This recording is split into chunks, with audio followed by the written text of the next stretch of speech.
말씀을 배달하는, 말씀을 딜리버리하는 목사 고영삼입니다.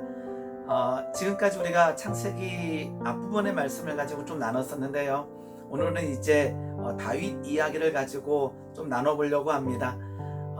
다윗의 일생을 보면서 다윗이 어떻게 승리했는지, 어떤 지점에서 넘어졌는지를 살펴보며 우리가 어떻게 사는 것이 좋은지, 어떻게 하는 것이 일상에서 승리하는 방법인지를 좀 살펴보고자 합니다. 우리 청년들은, 우리 성도님들은 사람을 볼 때 어디를, 무엇을 가장 먼저 보시는지요? 어떨 때는 우리는 얼굴, 인상을 볼 때가 있고 외모를 볼 때도 있고요. 어떨 때는 그가 살고 있는 집, 그가 타고 있는 차, 여러 가지를 보면서 그 사람을 평가 내릴 수가 있습니다. 사무엘상 16장부터 이제 다윗 이야기가 나오는데요. 하나님께서 사무엘을 통해서 다윗에게 기름 붓는 장면이 사무엘상 16장에 기록되어 있습니다. 그때 하나님께서 사무엘에게 엄청난 말씀을 하시는데, 그 말씀의 요지는 무엇이냐? 나 여호와는 중심을 보느니라 라고 말씀하십니다. 하나님께서는 우리의 외모를 보시는 것이 아니라 하나님께서는 우리의 중심을 보고 계시다라는 거죠. 그 말씀은 무엇이냐? 하나님께서 우리의 일상 가운데 우리도 역시 사람의 외모를 보는 것이 아니라 사람의 중심을 보면서 살아가기를 원하고 계시다라는 것입니다.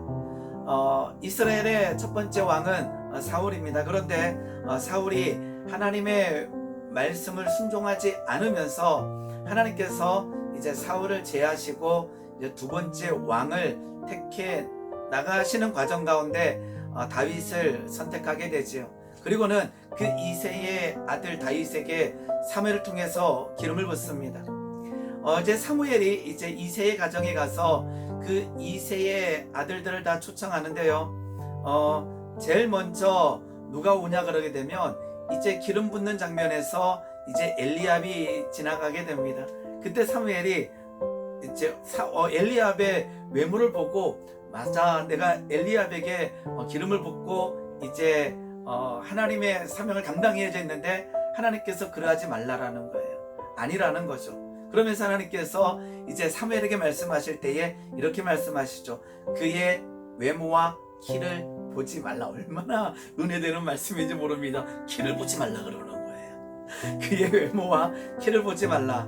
내가 이미 그를 버렸노라. 내가 보는 것은 사람과 같지 아니하니 사람은 외모를 보거니와 나 여호와는 중심을 보느니라. 하나님께서 말씀하셔요. 사람은 외모를 보거니와 나 여호와는 중심을 보느니라.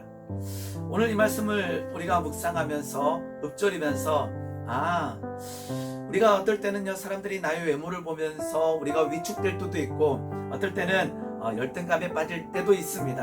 아니라는 거죠. 하나님을 바라보는 자는요, 하나님께서 나를 바라보실 때 중심을 바라본다라는 거죠. 우리의 중심 가운데 무엇이 있는가, 어떻게 생각하고 어떻게 살아가고 있는가, 무엇을 채워넣고 있는가가 하나님 보시기에 중요하다라는 것입니다. 이런 과정 속에서요, 이제 이새의 아들들 한 명씩 하나님이 택한 자인가 아닌가를 이제 보게 됩니다. 그런데 모여있는 모든 아들들을 하나님께서 택하시지 않는 거예요. 그러면서 7명의 아들들이 지나간 이후에 사무엘이 이새에게 묻게 되죠. 하나님께서 이 모든 아들을 택하지 않았다라고 이제 말씀하시면서 모든 아들들이 다 여기 있나라고 이제 사무엘이 이새에게 묻게 됩니다. 그때 이새가 이렇게 대답합니다. 아직 막내가 남았는데 그는 양을 지키리이다. 이렇게 합니다. 아직 막내가 남았는데 그는 양을 지킵니다. 지금 이새가 다윗을 바라보는 관점이 뭐예요? 그는 막내입니다. 그는 양을 지키고 있습니다 라고 얘기하는데, 그 뉘앙스가 그는 약합니다. 그는 연약합니다. 그는 막내여서 좀 약해요. 그는 그리고 지금 양치기에 불과합니다 라고 얘기하는 느낌이 나지요. 근데 하나님께서는 아니라는 거예요. 외모로 볼 때 그는 양치기였지만 그는 냄새나는 일을 했고, 그는 그 당시에 사람들이 즐겨하지 아니하는 양치는 현장이 있었지만 하나님의 눈은 그 양치는 현장에서 양을 치고 있는 다윗의 중심을 보고 있다라는 거예요. 그 양치는 현장에서요, 다윗은 불평할 수 있고 원망할 수 있어요.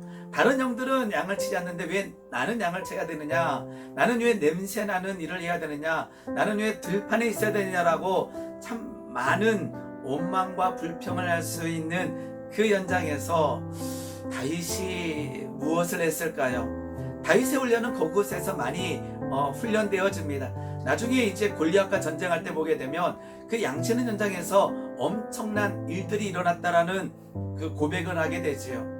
중요한 것은 무엇입니까? 오늘 우리의 일하는 현장이 어디입니까? 양치고 있는지요. 어떨 때는 다른 사람이 볼 때에 무시당하고 조롱당하는 그곳에 있고, 어쩌면 다른 사람들은 그렇게 생각하지 않는데 나 혼자 그렇게 생각할 수 있습니다. 나는 왜 이 모양 이 꼴일까요? 라고 하면서 감사하지 못하고 그것에서 찬양하지 못할 때가 많다라는 거죠. 그런데 다윗의 그 삶을 돌아보게 되면 하나님께서 다윗에게 기름을 붓는데 양치는 현장에서 그 다윗을 데려다가 기름을 부어요. 그곳에서 하나님을 찬양하며 그곳에서 자기에게 맡겨진 사명에 최선을 다하며 충성할 때에 하나님의 눈이 그 충성을 다하는 그 찬양하는 다윗에게 가 있다라는 거죠. 사람은 외모로 보거니와 나 여호와는 중심을 본다라고 하는 그 양치는 현장에서 다른 사람들이 좋아하지 않는 그 일상 속에서 그 속에서 충성을 다하며 그곳 속에서 하나님을 바라며 찬양하는 다윗에게 하나님의 눈은 가 있다라는 것입니다. 오늘 우리 성도님들 하루를 살아갑니다. 살아가는 현장이 어디신지요?